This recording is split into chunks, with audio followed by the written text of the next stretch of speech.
Bonjour à toutes et à tous, bienvenue sur Agriculture des Outre-mer, un podcast d'Outre-mer 360. Nous sommes de retour en direct du Salon de l'Agriculture à Paris, porte de Versailles. Vous écoutez le podcast Agriculture des Outre-mer avec Outre-mer 360 en partenariat avec l'Odéadom, un podcast pour découvrir les producteurs, les saveurs, les traditions agricoles de nos territoires. Aujourd'hui, nous partons en Martinique et nous accueillons Madame Sandrine Ayotte, présidente de l'Union des éleveurs de bovins Brahman. Bonjour. Bonjour à tous. Et nous accueillons également Monsieur André Prosper, éleveur de Biguine, la vache égérie de ce salon international de l'agriculture. Vous êtes également président de la CODEM et vice-président de l'Union des éleveurs de bovins de Brahman. Bonjour. Exactement, bonjour à vous et heureux d'être ici pour parler de cette formidable Martinique. Oui, bien sûr, et on va faire ça tout le long de cette interview. Alors, première question toute simple, comment va Biguine ? Biguine va excellemment bien.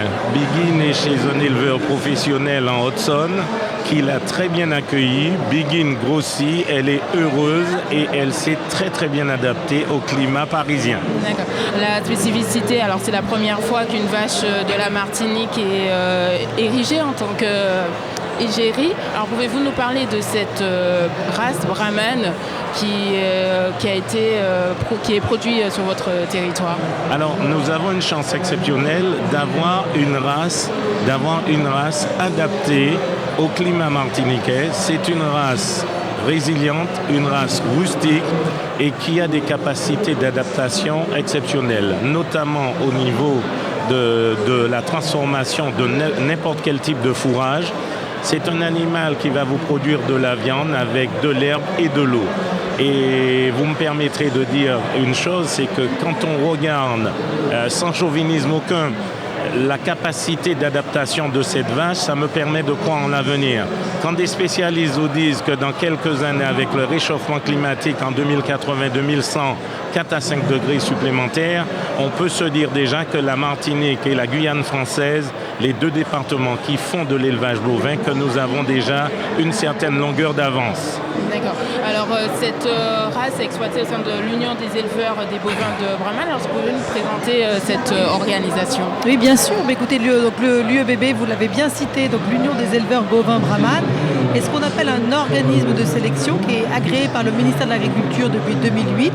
Et nous avons la responsabilité de sélectionner les animaux reproducteurs Brahman et surtout de gérer le livre généalogique de la race.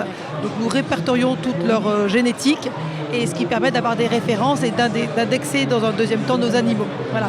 Et donc la race Brahman sur le territoire européen est quasiment pas présente.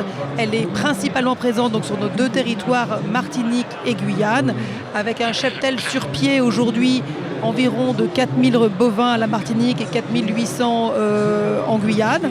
Et nous avons plus de 25 000 bovins inscrits dans notre livre généalogique. D'accord, c'est très bien. Alors, pouvez-vous nous parler de tous les deux, respectivement, vos exploitations? Comment ça se passe au quotidien? Alors, j'ai la chance d'être sur la plus belle zone de la Martinique, la réserve, la presqu'île de la Caravelle. Je vais défendre mon côté de la Martinique après. Et donc, sur la presqu'île de la Caravelle, nous avons un cheptel de 300 têtes de bovins, puisque je suis le directeur de l'exploitation élevage du Galion. C'est une société appartenant à l'exploitation agricole du Galion, dont je suis le gérant de la partie élevage. Et donc, nous avons ces animaux qui sont sur cette zone sèche, et c'est là que nous voyons cette capacité d'adaptation de cette race et qui nous donne vraiment du bonheur à l'élever, puisque pour vous donner une idée, sur près d'une centaine de naissances par an, je n'ai jamais appelé un vétérinaire et j'ai jamais dû intervenir en 2025. Et sur 40 ans d'élevage, tenez-vous bien, j'ai eu peut-être 15 vélages difficiles sur 40 ans. Alors donc, vous comprenez un peu le chauvinisme que nous pouvons déployer autour de cette race. Ça se comprend parfaitement. Alors de mon côté, donc moi j'ai la chance d'élever sur les terres du bourg du François, qui est aussi une magnifique zone et un autre regard sur la Martinique. Voilà, donc le nom de l'exploitation, c'est l'exploitation Bamaril Élevage. Nous avons 80 têtes en production, principalement en pure race. Donc ce qu'il faut savoir, c'est que donc 100% de nos cheptels sont sur la base femelle, donc en pure race brahman. Et après, certains éleveurs peuvent faire le choix ou de mettre un taureau brahman pour continuer à produire en pure race, ou d'apporter un taureau de race européenne si les objectifs de production sont plus orientés boucherie, ce qui permet d'apporter un petit peu plus de conformation au produit tout en gardant la rusticité par la mère. Parce que comme André vient de le dire, dans nos climats tropicaux, c'est vraiment l'enjeu majeur, c'est de minimiser les coûts de production, qu'ils soient vétérinaires ou les intrants en termes d'alimentation. Aujourd'hui, vraiment, pour arriver à développer et avoir une vraie politique de développement de l'élevage bovin en Martinique, c'est vraiment minimiser le coût des intrants. Alors, cette race Brahman vous offre cette possibilité parce que c'est une race très, très rustique. Quelles sont au quotidien les difficultés auxquelles vous faites face, hormis le défi de nourrir ce cheptel? Comment ça se passe pour vous? Alors, ce qu'il faut savoir, c'est que pour tous les éleveurs, quelles que soient les races, le clé de la réussite d'un élevage, c'est la productivité du troupeau, c'est-à-dire la capacité des mères à mettre bas d'un veau par an. Et ça, il y a évidemment beaucoup de facteurs qui peuvent jouer dessus. La sélection génétique est très importante de façon à avoir des mères les mieux conformées possibles et les plus aptes à mettre bas facilement. La productivité des taureaux, la rusticité des taureaux, et c'est tout l'intérêt du taureau brahman qui est capable, même lors de grandes chaleurs, vous savez que donc en Martinique notamment, on a une période très sèche qu'on peut appeler le carême, qui peut être de plus en plus longue, puisqu'on a passé, dans les 5 dernières années, on a passé 4 carèmes extrêmement difficiles, et un taureau brahman, même s'il a trop chaud, il va continuer à saillir et à produire, et donc ça c'est très important. Après il y a tous les facteurs, il y a l'alimentation qui est importante aussi, où le brahman est capable de se contenter d'une alimentation un peu plus maigre à certaines périodes de l'année, de perdre du poids et d'en reprendre très facilement. D'accord. Et puis après il y a les facteurs extérieurs auxquels les éleveurs peuvent être confrontés, c'est-à-dire éventuellement la prédation par les chiens errants qui peuvent agresser les petits veaux dans les troupeaux, et donc ça c'est terrible pour les éleveurs. D'accord. Comment se passe ensuite, après la production, la vente de votre cheptel? On parle de la CODEM, vous êtes intégré dans ce circuit? Alors j'ai l'honneur de présider la CODEM, qui est donc la coopérative des éleveurs de Martinique. Et à ce titre, nous assurons tous les conseils techniques. Les éleveurs sont des associés coopérateurs, et donc une fois que les animaux sont prêts, il y a tout un suivi, un transfert vers l'abattoir, et ils sont payés ensuite en fonction de la classification, puisque nous dépendons aussi de la grille Europe. Alors je voudrais, si vous permettez, rajouter quelque chose, c'est que ça nous a fait doucement sourire le fait qu'on nous dise mais amener des animaux en métropole, alors que nous le faisons depuis de longues années de la métropole vers la Martinique, dans des box aménagés, dans des conditions très agréables pour les animaux, parce que c'est un point très important chez nous, et Madame la Présidente ne dira pas le contraire, c'est que le bien-être animal pour nous, c'est quelque chose de sacré. Et si vous venez en Martinique, et je vous invite à le faire, pour voir un peu comment ces animaux sont entourés de mer, de plage, de soleil, c'est le bien-être total, puisque nos animaux ne sont jamais rentrés. Ils sont en pâture, en prairie, et le bien-être pour nous, c'est sacré chez l'élevage bovin. Alors, la vache Begin est actuellement dans l'Hexagone. Quelle va être la suite pour elle? Et vous me permettez de rebondir, parce que je voulais simplement dire que tout le monde s'inquiétait de savoir est-ce que Begin pouvait voyager. Je ne vois pas pourquoi on le fait dans le sens métropole-Paris, qu'on ne puisse pas le faire dans le sens Paris et Martinique-Paris. Donc ça s'est très très bien passé. 11 jours de bateau. Begin est arrivé fraîchement accueilli dans ce cheptel. Accompagné de ses 4 congénères. Accompagné de ses 4 congénères. Et puis une chose importante, nous avons un jeune Martiniquais, Abimaël, qui a fait le trajet avec ses vaches, qui est resté jusqu'à la date d'aujourd'hui avec la vache pour qu'elle ne soit pas totalement dépaysée.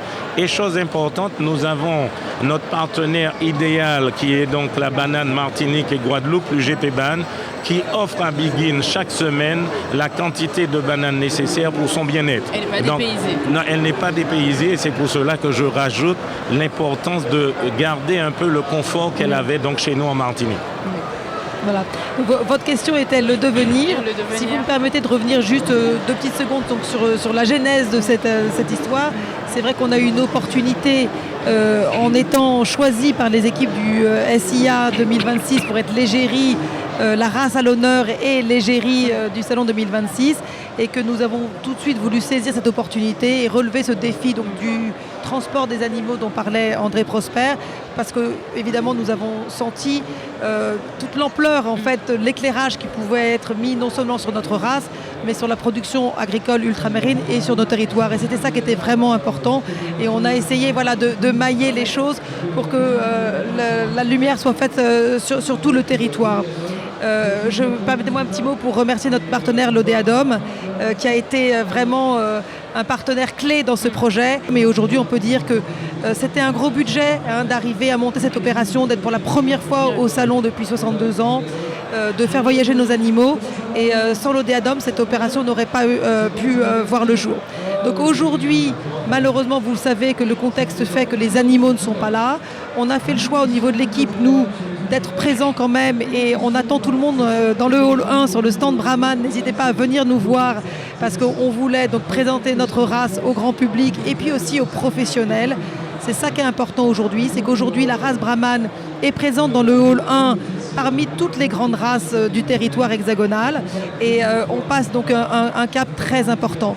Évidemment, donc notre volonté est de pouvoir présenter nos 5 Brahmanes l'année prochaine au SIA donc 2027 et nous travaillons activement avec les équipes du SIA pour être présents massivement avec une belle mise en valeur de la race. Alors, si vous permettez, c'est juste pour abonder dans le sens de la présidente. Nous avons la chance d'être dans le hall 1 et nous avons rencontré pratiquement toutes les têtes couronnées de la France et notamment le PR, le président de la République, qui a été très sensible parce qu'il maîtrise. Alors, il a une connaissance de la Brahman assez exceptionnelle et qui considère que les choses ne se sont pas bien passées cette année par rapport à la DNC, un peu le Mercosur. Et il aurait souhaité, il l'a dit devant moi, devant le président Jérôme Despé, qu'il aurait souhaité que la Brahman soit de nouveau mise en valeur pour le salon 2027. Donc, nous attendons, je pense que si ça vient du président de la République, il y a un poids certain. Je pense que les responsables du SIA vont réfléchir en même temps que nous parce que nous n'avons pas fauté, nous étions fin prêts au bout de 62 ans. Et nous sommes là, nous sommes plus que fin prêts, nous sommes là. 62 ans d'existence du salon, première fois que des ultramarins et une vache ultramarine seraient présentes sur le salon. Ça, c'est pas fait. Nous attendons les décisions du SIA et nous allons voir comment être présents l'année prochaine. De toutes les façons, nous sommes prêts, nous savons faire et nous pouvons encore montrer le talent des hommes et des femmes de la Martinique qui œuvrent pour un développement endogène et surtout pour une assurance alimentaire, comme on dit, une souveraineté alimentaire. Ça ne doit pas être un vain mot, ça doit être un vrai projet. Et je ferai comme Madame la Présidente, remercier l'Odéadom, la DAF de la Martinique et surtout le préfet qui nous a vachement aidés, c'est le terme à utiliser, qui nous a vachement aidés, contrairement à nos politiques locales. En revenant sur le devenir, alors on a appris que la vache Begin restera justement pour aider à la reproduction. Tout à fait. D'ailleurs, peut-être qu'André, on va laisser à André le plaisir d'annoncer le petit scoop concernant Begin. Alors, il faut savoir que Begin, elle a 7 ans, qu'elle a déjà eu 2 veaux dans sa vie, 2 veaux dans sa vie, et qu'aujourd'hui, Begin est gestante et on attend un futur événement bientôt. Donc c'est important et pourquoi pas prévoir Begin et son veau l'année prochaine. Ça pourrait être quelque chose de magnifique et présenter encore une fois ce travail des hommes et des femmes concernant la Martinique. Juste un petit mot donc, sur l'aspect technique de ce projet-là au final. C'est vrai que quand on a eu l'opportunité donc, de candidater sur notre présence au salon, ça nous a fait passer aussi un cap parce que pour la première fois, donc, on a 5 femelles brahmanes présentes sur le sol hexagonal et en termes de génétique, c'est très important d'être près des centres de reproduction qui vont nous permettre de mettre en valeur cette génétique, de continuer à alimenter différentes lignées et surtout de réalimenter les marchés martiniquais et guyanais au départ de l'Hexagone, puisqu'en fait pour des raisons sanitaires et de réseau de transport, on ne peut pas échanger de la génétique directement entre la Martinique et la Guyane. Donc le fait de repasser par le sol hexagonal va nous permettre de continuer à alimenter les marchés pour continuer à renouveler les lignées génétiques et le dynamisme de la race. Très bien, alors on dit déjà félicitations à Begin et on espère la voir au prochain salon. Une petite conclusion pour la fin, un petit mot? Écoutez, déjà dire qu'on est très heureux et très fiers de porter les couleurs de notre race et de notre production agricole martiniquaise et guyanaise. Et on donne rendez-vous d'abord cette semaine sur le stand de Brahman au Hall 1 face à l'entrée principale et au tapis rouge à tous ceux qui veulent venir nous rencontrer. Et surtout, rendez-vous l'année prochaine. Alors moi j'ai envie de vous dire pour conclure, très fier d'être sur ce salon de l'agriculture, très fier de montrer la compétence, le savoir-faire de ces hommes et de ces femmes ultramarines. Et j'ai envie de vous dire simplement, on a souvent tendance à voir la Martinique autour du punch, des plages et du soleil. Et là, on a voulu démontrer ce travail et ce savoir-faire antillais. Nous savons le faire, nous avons démontré qu'on est capable d'amener des animaux en métropole. Et ça, c'est quelque chose d'exceptionnel et nous le vivons très très bien. Merci beaucoup. Je rappelle que vous êtes on était accompagné de madame Sandrine Ayotte, présidente de l'UEBB, et ainsi que monsieur André Prosper, l'éleveur de Begin, la vache égérie de ce salon. Merci. Merci, bonne journée à tous. C'est à nous de vous remercier.